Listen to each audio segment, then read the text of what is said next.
Hello, ഇത് ഞാൻ ഒരിക്കലും തന്നെടുത്ത ഡേ ഇൻ മൈ ലൈഫാണേ.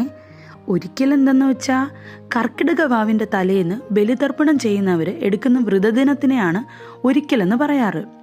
ഒരിക്കൽ എന്താണെന്ന് ചോദിച്ചാൽ ഒരു നേരം അരിയാഹാരം, അങ്ങനെയാണ് ഞാൻ കേട്ടിട്ടുള്ളത്.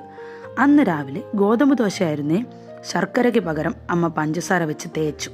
ഉച്ചയ്ക്ക് പച്ചരി ചോറും ചമ്മന്തിയും മോരും അച്ചാറുമായിരുന്നേ. അതാദ്യം പിതൃക്കൾക്ക് വെച്ചു കൊടുത്തു, എന്നിട്ട് കൊണ്ടുവന്ന് കാക്കയ്ക്ക് കൊടുക്കുവാണേ. ഇനി കാക്ക വരാനുള്ള വെയിറ്റിങ്ങിലാണ്. വന്ന കാക്കയിൽ ഏതാണ് സാധാരണ കാക്ക, ഏതാണ് ബലിക്കാക്ക എന്നുള്ള ചർച്ചയിലായി. ഞങ്ങൾ ആകെ ഒരു 2-3 കാക്കേനെ പ്രതീക്ഷിച്ചോളൂ. പക്ഷെ വന്നതോ ഒരു പറ്റം കാക്ക. ഡേയ് അടിപിടി കൂടാതെ തിന്നടേ. ഇനി നമുക്ക് ഫുഡ് അടിക്കാൻ പോവാം. നമുക്കും സെയിം ഐറ്റമാണ്. പച്ചരി ചോറും ചമ്മന്തിയും അച്ചാറും മോരുകറിയും. നോൺ വെജിറ്റേറിയനായ എനിക്ക് ഇത് ഇച്ചിരി പാടായിരുന്നു. പിന്നെ ബലിയിടേണ്ടതല്ലേ എന്ന് ഓർത്ത് ഇത് കുശാലായിട്ട് കഴിച്ചു. വൈകുന്നേരം ആയപ്പോൾ കറണ്ട് പോയി. ചെറിയ ചാറ്റൽ മഴയും നല്ല കാറ്റും ഉണ്ടായിരുന്നു. സന്ധ്യയായപ്പോൾ വിളക്ക് എത്തിച്ചു.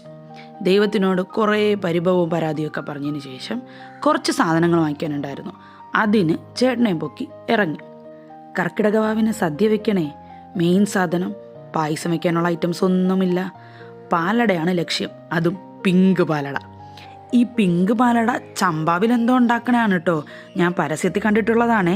ഇനി അത് കിട്ടിയില്ലെങ്കിൽ സാധാ പായസം മിക്സ് വെച്ച് അഡ്ജസ്റ്റ് ചെയ്യേണ്ടി വരും. അങ്ങനെ സാധനങ്ങളൊക്കെ വാങ്ങി വീട്ടിൽ വന്ന് ഉപ്പവും വെച്ച് കുശാലായിട്ട് കിടന്നുറങ്ങി. അപ്പോൾ ശുഭദിനം.